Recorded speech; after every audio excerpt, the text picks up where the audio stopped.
Welcome to Cannabis School. I'm your host, Jesse Angeles. And I'm Brandon Elder. And we're here to talk to you about everything pertaining to cannabis, from vape, flower, edibles, strains, and everything in between.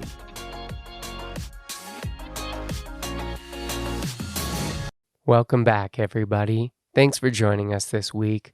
We're actually going to be meeting with Frank and Alex from Moxie, and we're just going to jump right in.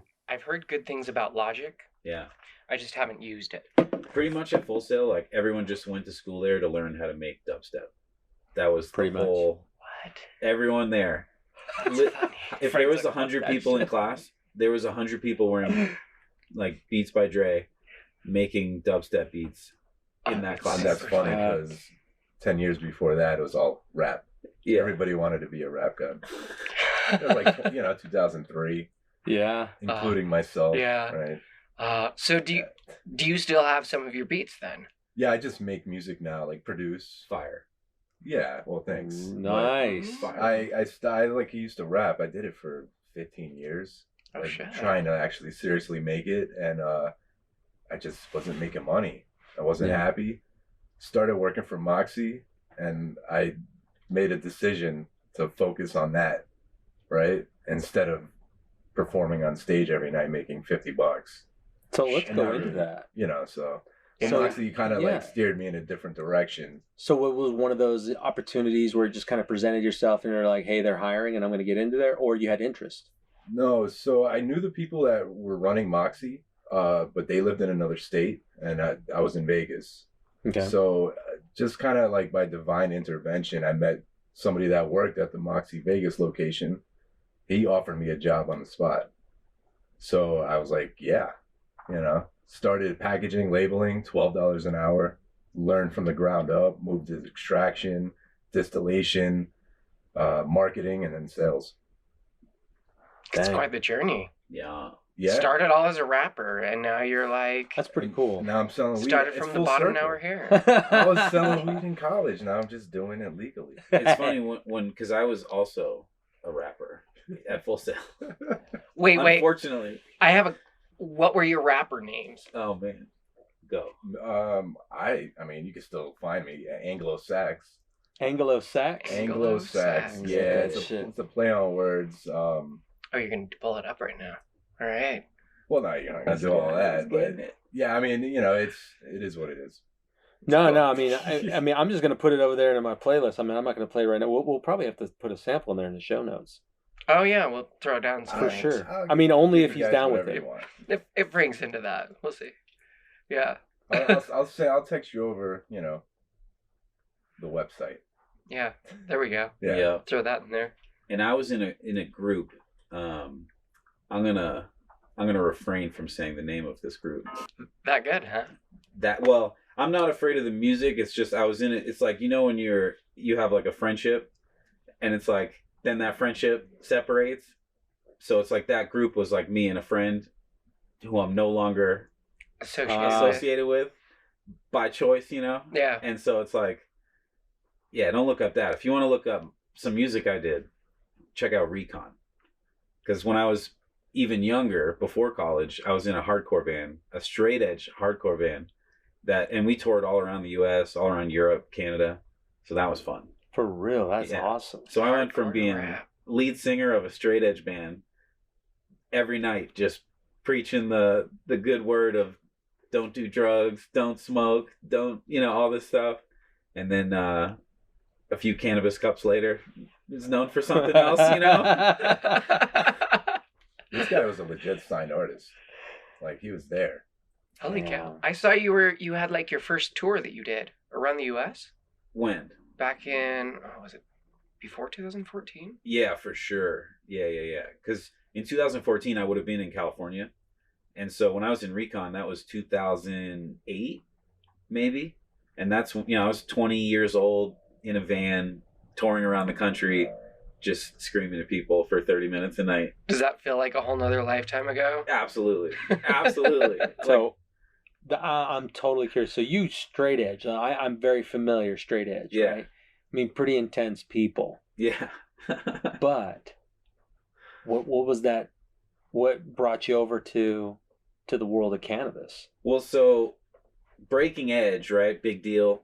Yeah, It's like I have a bunch of straight edge tattoos, so it's like it was very weird. But I when you're like 21, 22, which that's the age when I kind of made this decision, it's like everyone is out drinking.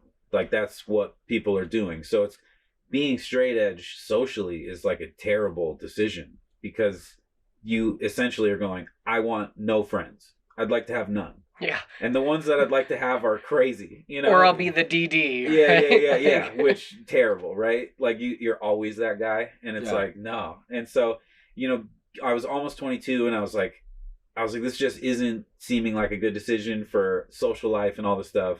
And so I was like, screw it. Like I'm gonna start drinking. So I started going out drinking at the bar with my friends, and I'm drunk one night, and someone pulls out a bowl, and they're like passing it around, and it was like the one thing that I was like really nervous about. It was like drinking's no big deal. Everybody drinks, but the weed thing, oh no. And then trying weed for the first time, I was drunk, didn't really get it. I was like, oh, whatever. I didn't even know if I felt anything. And then the first time it was like 3 times trying weed later. I smoked out of a bong, and then we went for a drive, and I was just out in Maine, driving on these roads next to these farms with these cows, laughing my ass off. And I was like, I get it. Like, finally, finally I get it. And then from then on, it was right before my 21st or 22nd birthday. And I was like, for my birthday, I'm going to buy a big old bag of weed. This shit's awesome. So from then on, it was game over. That was it. Yeah. So then you started to, I can imagine the evolution of your personality over that period of time. Cause it's like when I was on another podcast, we're talking about that, like life before cannabis is typically one of a lot of anger and a lot of just trying to make sure that everybody knows that you're not a punk. Yeah. You got something to prove. Especially being from the East Coast. Right. Frank can relate. Oh, for sure. Being up in New York or being up in Maine, like going to, being in the hardcore scene, like I went to a lot of shows in Massachusetts and Boston and stuff like that. And then the band I was in was from New York, it was from Albany. So that's a very rough place as well. And yeah, going from that to smoking cannabis now, the personality change was huge. Yeah. Huge. Like people who knew that version of me, who see me again now, are like, dude, you're like a totally different person. Totally different. And even just from like, because then you go to LA and all that fades away and you turn into an asshole again. And weed isn't enough to buffer what LA does to people, right? So, and that's where shrooms comes in. Yeah. That's where shrooms come in for sure. Because the weed just isn't enough anymore. But yeah, it's the personality change, just cannabis alone. It was huge. Yeah. Is that a similar story for you, Frank? What do you mean? Like, have you always consumed cannabis? Oh, yeah. For real? When'd you start? How old? Probably 14. What got you into cannabis at 14? Just being shared a blunt, or I don't know. I don't know. I remember getting like it was $10, and then I remember like I couldn't roll it. I didn't know how to smoke it, so the guy actually rolled it for me. Oh, that's cool. Right, he was a couple years older than me. He was lived on the same block. So I was like, all right, cool. So, and then I got one of my friends, and we snuck into this kid's baseball field thing, and we went to a dugout, right? Climbed the fence. We're like, well, we're going to smoke this shit, right? Perfect place. Yeah, so we're in smoking, the dugout. Yeah, we're smoking in a dugout. I've imagined sounds like a home run. That red clay. Pitch black, right? It's like 10 o'clock, you know? Like, I'm 14. Was smoking it, and both of us just like nothing, And then all of a sudden I look at him and I'm like, hey, can you feel your legs? And he's like, no. And I'm like, me neither. So then, we freaked out after that, right? Of course. And I think I went to my house later that night. I was so stoned. And my mother looked at me and jokingly, she's like, did you smoke a lot of weed tonight? Just messing with me. And you're all, And I was like, oh yeah, I'm super high. You know, she's laughing. I'm going upstairs in my room, like, thank God. Like, My mom's so chill.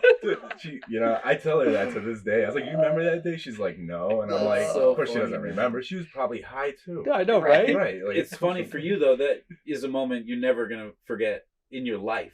Never. And That nobody moment else of, will like, now how either. funny is it that she's giving me the out? Right. Yeah.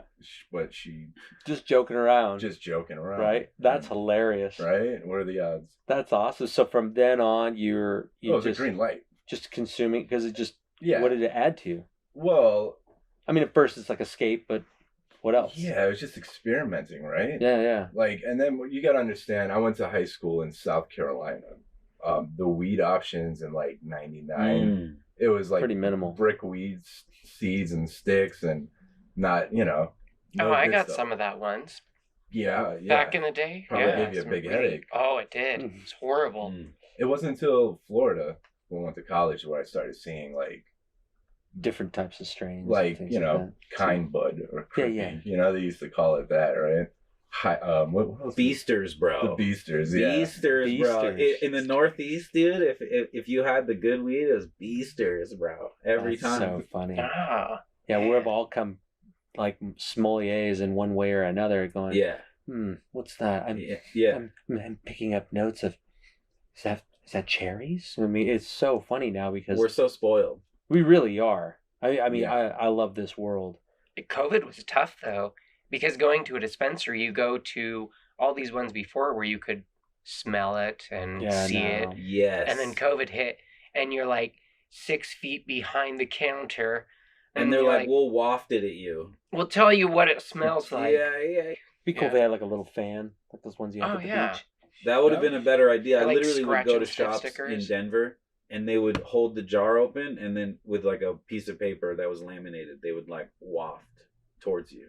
And it's Hoping like, that it this would get isn't there. working. I don't know. That's You know, ridiculous. it was a scary time, COVID in Vegas, in the cannabis industry. Really? Yeah, so what I used to do for Moxie's, kind of like marketing sales, where I would just do pop-ups, right? Yeah. Just go to place every day and just do that. But I remember when they shut down, literally a dispensary like shut down while I was working, removed all the customers.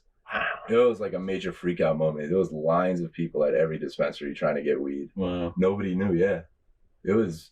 I was Crazy. stocking up. I mean, I was buying shit that I never. would I thought buy, it was you know? considered one of the essentials Essential. that was open. Yeah. Okay. Yes. Yes. It's deemed afterwards though. afterwards, right? So then places opened back up with restrictions, but But there was a bit of There was like a good 2-3 days where I was like, oh, I'm not gonna smoke weed for a while. Like I was getting worried, you know. Ooh. But I was like, well, That'd be really, what am I terrible. worrying about? Like I'll Yeah, be I'll be all right. fine. I'll be I'm a not little gonna cranky, die. but I'll Yeah. be fine. But it's still nice to have your medicine, right? Yeah. Yes. 100%. So Man. where else would we be able to find Moxie? What states are Moxie in? California, that's Okay. where it all started. West Coast, Best Coast, right? Right. I mean, California, Sheesh. here, obviously, Pennsylvania, and Missouri. Really? What Yeah, pla- new in Missouri. Yeah. Interesting. Cool. So that's pretty fresh. Yeah, just like here, fresh as Yeah. can be. Okay, cool. Yeah. Have you guys been about 2 years in Missouri then? No. 2 years now, like 2 months. Oh, super Wow. fresh. Yeah. Okay. Yeah.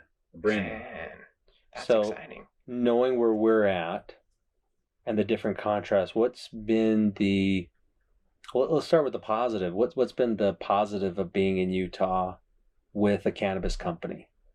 Leading the way instantly, because there were no, like when I moved here in February, I was told, so I asked, what do you have for concentrates on the shelf right now? And they go, well, we have XYZ things. And I was like, well, no, like BHO. And they're like, oh, nothing. And it's like, that's what I heard everywhere. And I was like, wait, does no one in Utah smoke oil? Like no one's making BHO and all these people have licenses to do it and just no one's chosen to do it. Let's go. So the second we got here and put product on the shelf, it was like, I guarantee you people that had a card that hadn't used it and were just driving across the border to buy oil Oh, yeah. for the first time in who knows how long, renewed their med card in Utah to go buy Oil BHO here. And it's like, now you're seeing a little bit more BHO, but if you go on the shelf, like we were saying before we started recording, like even a lot, like we're white labeling a lot of stuff. So a lot of the stuff that's not in a Moxie box is still made at our lab. It says right on the box, powered by Moxie. So it's like, that's badass. You know what I mean? So even if it's not Moxie, it's Moxie, you know? But you have to understand Alex, right? He's one of the co-founders, and he's like the originator of cannabis oil. Funny story, my first dab was something that he made, which I didn't even know him, right? Cross state lines. And that's how I fell in love with cannabis even more, is through concentrates. Yeah. So when did you first start making concentrates? So I started making so it was a funny story. Like I was growing. So one of the founders, Phil, his company before Moxie was called HGH, and it was him and this other dude. I was working for them growing, and this other dude, Terry, who's one of the other Moxie founders, was doing the extracts and also handled a bunch of the grow houses like away from LA area. And so one day me and him were working in the same place. He's doing the extraction. I was handling some grow stuff. And he was just like, man, this sucks. And I was like, what? And he was like, I don't want to do extract. He's like, I just want to grow. He's like, I hate all this stuff. And I was like, teach me how to do it? Like, right. Dude, we'll trade. Growing for me, I'm like, you prefer extraction. Put me in the lab, dude. You know what I mean? It seems like way more my speed of things. And so he essentially just over the couple months, like taught me everything he knew. And we were still doing extraction, and like we had the vacuum pot, you know, we didn't have across international vacuum ovens or anything like that. And then everything was open blasting in a garage, you know, it's like, it was sketchy. And so we moved from that to where we have this facility, and our CEO Jordan just buys a used Precision PX1, brings it to the lab one day, and he's like, set it up, go. And I'm like, okay. And like, we go to Vegas and we visit someone else had bought a PX1 and they were setting it up and they were getting taught how to use it. And I like watched from a distance, and then went back to LA, put it together, started doing closed loop extraction. And that's when everything changed. Like as soon as we started doing closed loop extraction, like it went from being top 10 at all the cannabis cups to being top 3 every time. Like every time we entered something, it was going to be on the podium for sure. Yeah, I saw you were taking first place or really top back since 2014. Yeah, or even before then. Yeah, I think 14 was maybe the first time we won something. Like I think we got third place with lemon cookies, which is just, I mean, that oil was so greasy, it was so delicious. Oh, you won first place at the first ever Hitman Chalice. Yeah, in California. Yeah, that was an interesting night. Here, so I research. I did. Yeah, I always time. spend a little time. Yeah, I have a great picture of me, and that was like, so that award ceremony was at night, and I was tripping on acid, wearing sunglasses, accepting the award, just being like, yeah, this is great. I think I know where I am. Like, was it a person who was presenting the award, or was it at that point with acid, was it some other type of creature? Well, no, it was a person, but imagine Chalice, like it was a music festival. So we get on stage and it's like thousands of people. Oh, I can imagine with the lights and the reflection. Yeah. That's just like... And so I just have the sunglasses on with this big grin, like, like, all right, you know? But that was an interesting night, man. It's great being able to win those things, but it's about more people using your products and loving your products. Yeah. Yeah, Moxie's focus is to give like a safe and renewable cannabis source. Yep. What have you guys found that creates such a safe product with Moxie? Well, I could just say one word: terpenes. Go into that. I mean, just we are known for terps. And testing and showing what's in there, and that's, you know, like you were saying earlier before, like you would totally against smoking anything that doesn't have reliable test results and stuff like that. Like I'm the same way. And like when we got here too, like we noticed almost no one's testing for what terpenes are in the products that they're selling. And it's like, that's so ridiculous, because like in California, you can go into a shop and I guarantee you they're going to have Gorilla Glue, they're going to have Blue Dream, they're going to have all these things. That doesn't mean it's those things. It just means they called some weed that stuff. You know, yeah. and if they're not testing the terpenes and you can't see what's in there, they can go ahead and do that. They can call it whatever. And like we were saying, Moxie likes to call, we use a lot of crazy names. We're not using these like, you know, strains that have been around for forever. Like, because one, no one wants that stuff anyway. And two, it's more fun to just make something like, just like a fun brand. Like a brand looks nice and it looks like something you want to be a part of. So can strain names. And the way that you know it is what you want and it is going to do the things you want is with that terpene test. Because you know, okay, it's got X amount of myrcene, X amount of this, X amount of that. Those are exactly the things I'm looking for. Not, hey, I'm looking for Gorilla Glue. Yeah. It's like, that doesn't do anything. Because from cultivar to cultivar, that's going to be different. Totally. Yeah, you know, even from location to location. Totally. So, dude, from seed to seed. Yeah. Well, everyone out here is growing autos. So it's like we'll get a whole harvest of the same strain. And every batch terpene test is wildly different. Yeah, completely. It's really, I'm seeing terps I've never seen before. Yeah. In this state. Interesting. Yeah. What are some of the terpenes that you found coming in Utah? One of them, like the big one, is cymene. So we're getting cymene, right, as a terp. In high amounts. Decent amounts, right? So I'm like, what is cymene, right? It's, the lab's testing for it. So I started researching it, right? And I found out it has all these good properties. You know, I mean, just like another terp would, right? But this one is specific for, what was it?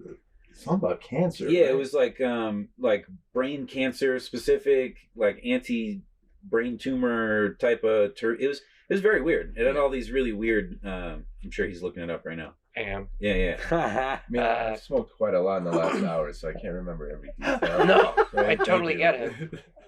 There's so much information that you consume that sometimes it's just hard to recall it instantaneously and go, oh, this is exactly what that is. Especially we're looking at COE's test results all day, every day.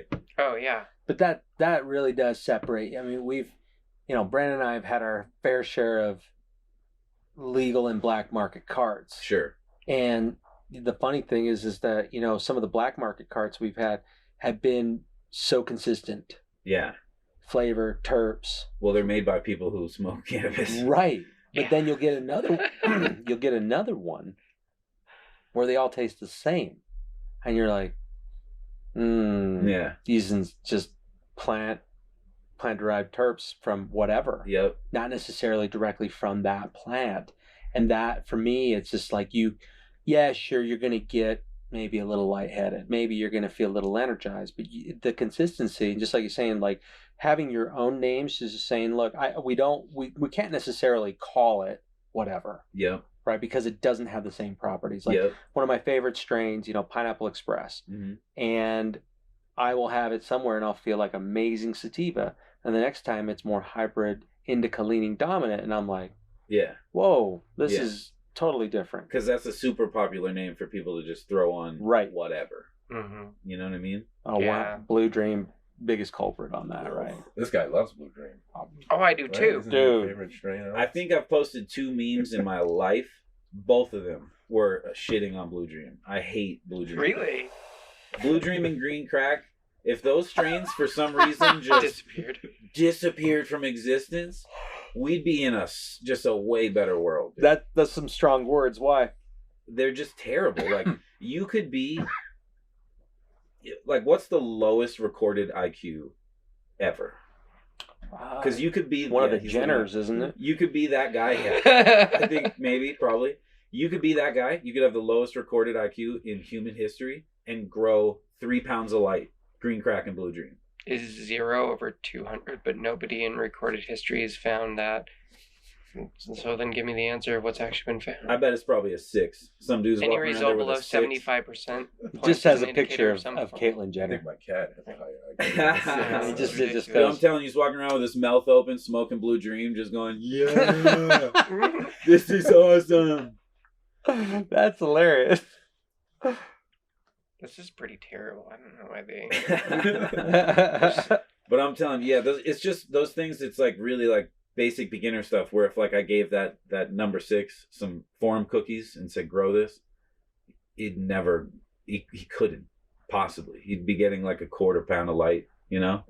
And it's like, there's just levels to certain strains and like your ability to like control them and grow them properly so you're still getting crazy yields.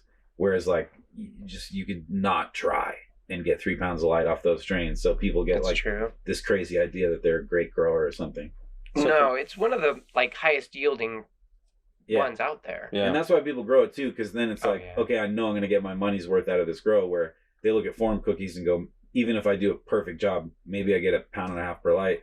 They're like, I don't want that, because they want to get the numbers. But the thing is, some of that 1.5 pounds of that could be really dank stuff. Yeah. Like some of the top shelf stuff that just has amazing terpene profiles. Yeah. That's what kind of Moxie is really known for, right? Small batches. Yep. That's what really makes us. And we'll bite the bullet. We'll grow some Tangy that's only going to yield garbage on the flower side, garbage on the oil side, and we'll still grow it because it's fire. Yeah. Because Tangy is fire. Yeah. Fucking love Tangy. Yeah. Shout out DNA. We've had a lot of Tangy. If I don't say shout out DNA, I'm going to get sued probably. I love you, Aaron. Don't sue me. Going from flower, when you're talking about your guys' extraction process and the amount of attention that you give to it, why do you feel that it's not being given the proper attention to by other extractions? I mean, it could be a million different things. If I just had to like randomly go on a rant and guess right now, I would say that like I just come from a generation that pays more attention to the small things. And especially like I come from the East Coast. Like I'm not from California. And like a lot of the people I saw doing stuff, they were just interested in it for the lifestyle. And not really like, they were making good stuff. They knew what they were doing. But it was really about the lifestyle of like, I'm an extractor in California. And that's why they were doing it. Whereas for me, like I knew being in Moxie, we were going to enter cups. And if we were going to do that, I wanted to win. So it was like, what is the form? Like, because we were getting the same flower as everybody else. We were getting Crockett stuff. We were getting the strawberry banana, the lemon skunk. And so was Nature's Lab. So was everybody else in California. And so it was like, because there was a lot of times we'd enter and didn't win.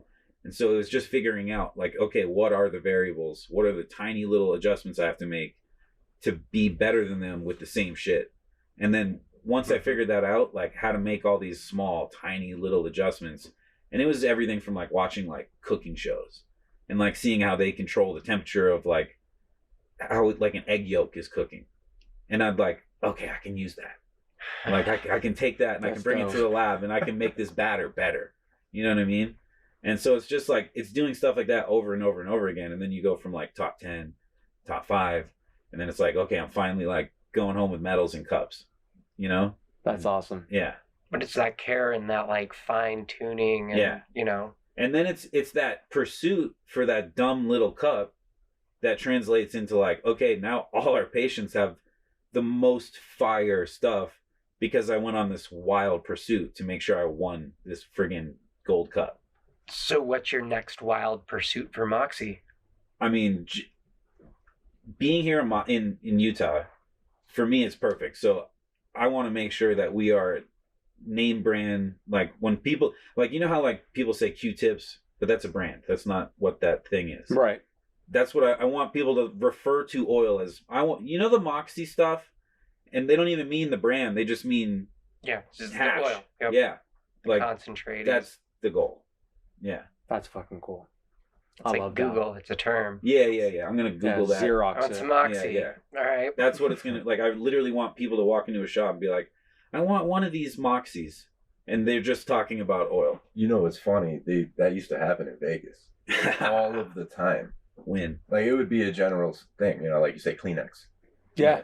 I was just thinking Kleenex. Right. Yeah. It just goes in, and that's awesome to hear that because so many of the brands are just like, I just want to sell as much as I don't give a shit what the name is.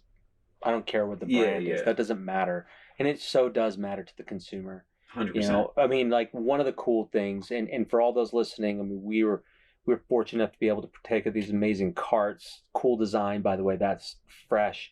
With these people. Yeah. So we know they consume. They're like actually our type of people. And man, I got to tell you, I mean, just going into, people talk about the batteries and the carts that aren't really important, but there's only a few brands out there that I go, oh yeah, there's an experience with it. Yeah. Like that Talking just so nice. Hit the dart again. Yeah, I mean, but no, but I mean, just thinking about the design, everything like that. This wasn't done on just whatever's available. Yeah. So I mean, with this, the Dart, this thing is sick. It's literally like the Cadillac of batteries and. Yeah, no, these aren't out yet, are they? No. No, they're Soon to be. Yes, I mean, in Cali, yes. So they're available in Cali. I believe so. Yeah. 100. But in Utah soon. We'll put a picture up there on the. I know. Show notes. But I'm thinking, do you guys know? Is it months out, weeks out? No, it's this month. We're releasing the Dart Pods this month, and the best thing about it is if there's any Utah patients listening, the battery is going to be free. We're not going to charge anybody for the battery. Yeah. We literally have enough for every single patient in the state. So if we could hook every single patient up, just got to go buy a pod. You buy a pod, you get the free battery. They're 0.5 gram pods. That's Yeah, that's so awesome. price point's going to be a little cheaper because it's less, but we have 4 different flavors initially launching. So both of the ones that we've tried tonight have been they're fantastic. amazing. But Yeah. the cool part is just there's a lot of care and love that goes into designing something such as this, and then being bold enough to say, like, look, just buy the pod, get the battery. Yeah. I don't know. I mean, I don't know we anyone bitch about who has batteries that. all the time. Yeah. Like, same. I agree. They're trash. Nobody Yeah. wants another battery. Yeah. I get it. There's so many. But you guys maybe don't realize, and what Utah doesn't realize, there's not that many compared to No, there states, isn't. Right? There's only how many pod systems are here in Utah? 4? Probably. Yeah. Not many, but regardless, it's still another proprietary thing that you got to buy and you got to subscribe to. But no one's giving it to you except Moxie. Yeah. Yeah, exactly. But the weight in it. I mean, I've tried other ones. I'm not a fan. I mean, I am. It was okay. I had Stizzy. And this is a review show, so it doesn't really matter. They can get pissed if they like, but there's no weight to it. Yeah. And I found myself reseating it all the time, and I didn't. Because it wouldn't work. It wouldn't work. Oh. But this is like a good weight to it. This is something that you're just going to drop on the ground and be like, oh, that's cool. I'll just get another one. Like, this is something exactly like, oh man, don't ruin my Moxie. Yeah. Right? Yeah. I mean, I like that. I love it because Don't make t-shirts that say that. Don't Yeah, ruin right. my Moxie. Don't ruin Because my it's Moxie. just, if this falls and over there, I'm going to be upset Yep. because I can't enjoy this with anything else. Yeah. So that it gives so much exclusivity to that customer going, yeah, I mean, I'm even holding it right now in my hand. I'm just like, I just like it there. It's just like, it's a fidget spinner. It's everything there, but it's just like, I know exactly what this gives me. It's the experience. It's not, I'm just going to get high. Yep. I want an experience, and being able to look at the design, the features of that one, the boldness of being able to give that says a lot about the brand and that they're really about the consumer. And that's just V1. Oh, I know. I get this kind of crazy. Frank, you seem like you puff all day like I do. Have you figured out how long the battery on this lasts yet? That battery could last a good 3-4 days. Yeah. To be honest. You'll go through the pod before the battery dies, for No sure. shit. Yeah. I'm impressed because that never happens to me. Yeah. I will 100% burn through my battery before my card is ever gone. Really? Oh, yeah. This will change you. Yeah, I'm excited. Charge it up full, and then I guarantee you'll finish the pod you'll finish 2 pods before that battery look like you smoke more than I do, and I'm sure you could finish this whole pod in a day. I could, but I don't. I limit myself, and that's why I also use flour and tinctures and other stuff. Because if I do, I'll just blow through one in a day. It's horrible. Only limiting myself right now because I just had surgery, but otherwise I would be smoking way more.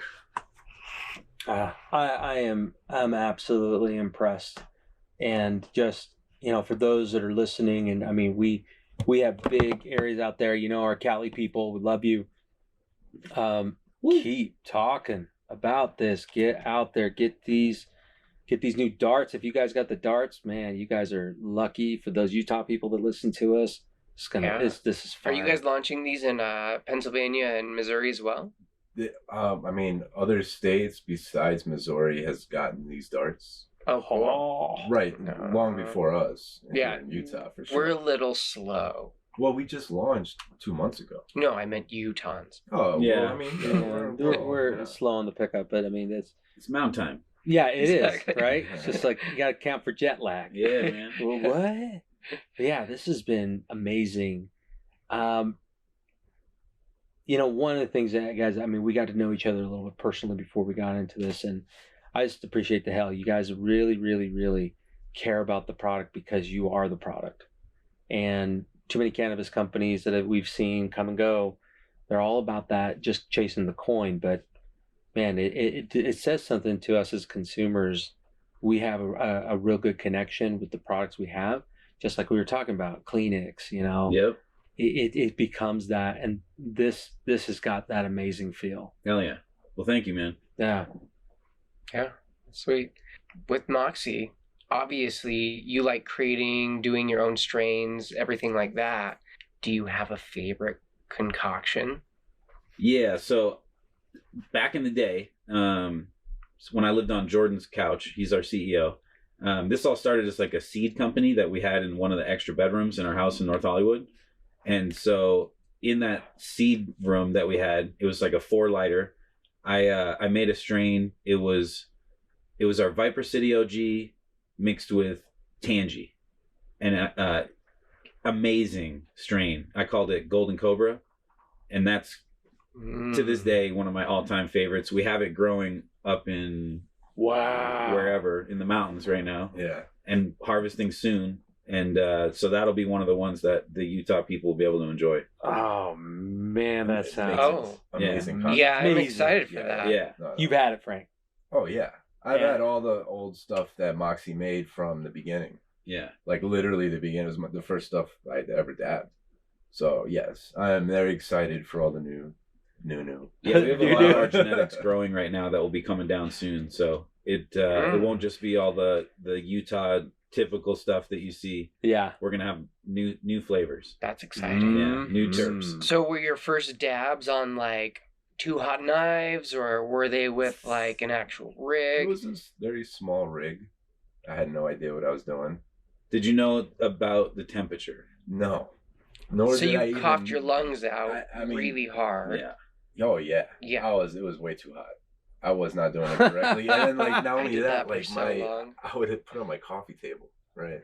And just like dab. And then like, a couple of weeks go by, I'm like, why are all these like little black dots on my floor? It's all it just everywhere. And I'm like, oh my god, these are nice floors, Yeah.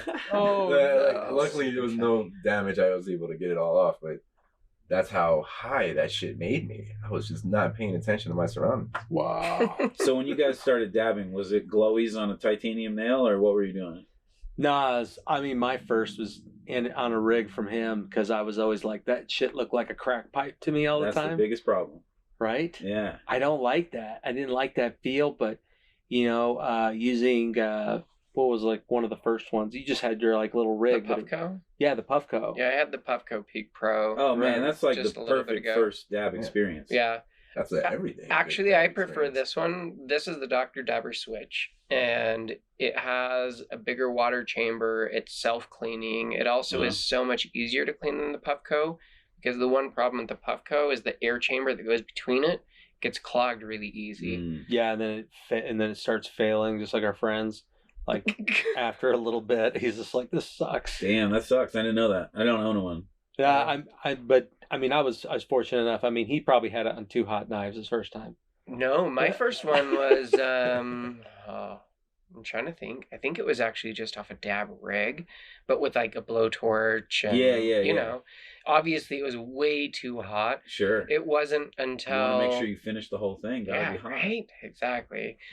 It wasn't until months and months in that I finally realized I am just like charring the shit out of this, and it hurts going down. Yeah.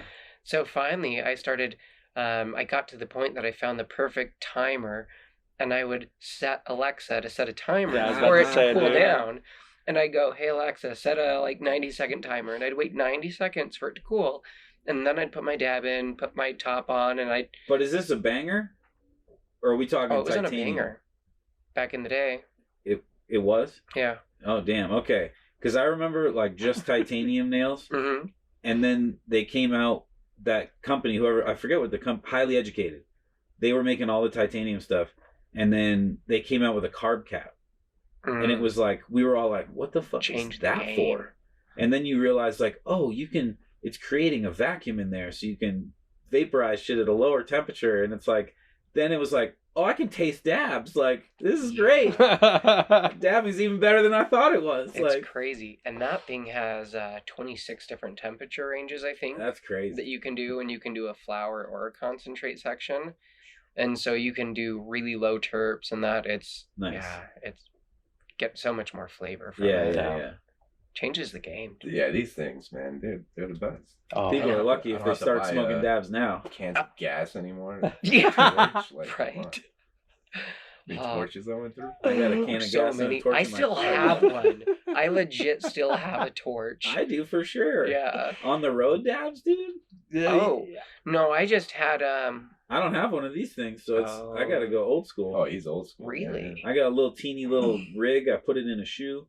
It's tucked under my seat. Bro, have you never seen the little dab straws? No, I have seen that. Like a honey. Those are No, badger. not even that. No. I mean, you can get those. They're automatic. I had one too that was, who was it? I don't remember. But it was just electric, and it was like, you could carry that super easy around. That was electric. But no, it's an actual just like silicone tube with a glass tip or a titanium tip. Yeah, you heat up that, Heat it and up. then you just touch it in your puck and nail it. Weird. It's super easy. Yeah, that would probably be better than what I'm And you doing can right carry around just one of the tiny little butane torches, and you don't need one of the massive things. now. Yeah. Yeah. I got the blazer. I go old school. Right? Keep that blazer torching, baby. That's wild. Funny. That's so funny. Man, I am feeling amazing on this dart. So do you do a lot of carts, or what's your favorite way to partake? I dab. Yeah, a lot. Yeah. Yeah. All right. Especially because like Frank and I are essentially also quality assurance for Moxie Utah. Of course. You know, so it's like everything that comes out of the lab, we gotta make sure. Yeah. Just to, right? you know, so hard. Yeah, oh, it's rough. It's a rough day. Oh, I got to start the morning with a dab. Yeah. Followed by another dab. So when we got our edibles in, right, Ugh. from Cali, like the samples, right? Yeah. The R&D ones, and there was a lot of them. Probably over 10 flavors, right? Yeah, for sure. Yeah, and I tried every single one. I was like, they're so good. I'm just gonna keep, Keep eating. I got them, It's I like was snack done size. by like, obviously we weren't like open for operations yet. So I went home, and by the time I got home, I was sleeping for like 4 hours in the middle of the day. It was horrible. Like, it just took too much, right? And who Yeah. took you took the 100. Yeah, I popped 100 before we started. How are you feeling now? Feeling it? No. No? Do you know how long they take to kick in? Pretty quick for me. Yeah. Yeah. Usually mine, 30, 40. that's usually about All I when I had was that start to corner. feel it. Like a little cord, You like feel like it. an ant. Oh, I'm feeling it. But it also, I'm I don't feeling it. know. My man. Yeah, I'm feeling good. I mean, with the dart, that's Maybe nice. if I think about it, I might have a slight tingle. This guy. Almost, I say, on my core. Yeah. Yeah. Like little the deep Terminator tingle. of taking Yeah. THC over here going, I don't feel everything you're throwing Yeah, at me. yeah, I'm impervious to pain, right? It's just like him. He's like, I'm impervious to your THC, right? He would have something, and I would sit there going, dude, I would put me like into full-on cerebral palsy mode where I'm like drooling out the left side of my face, and only my right side is actually usable. The other one's completely frozen. Tolerance is a weird thing, dude. It's a weird thing. All right. Sorry to cut this one short. We have about another 30 minutes left, but to respect your time, we want to keep it in the same time frame as the rest of our episodes. If you'd like to hear the rest, go ahead and head over to our Patreon. That'll be in the show notes, and you can hear the rest of the episode. And once again, thanks for tuning in. We'll catch y'all next week.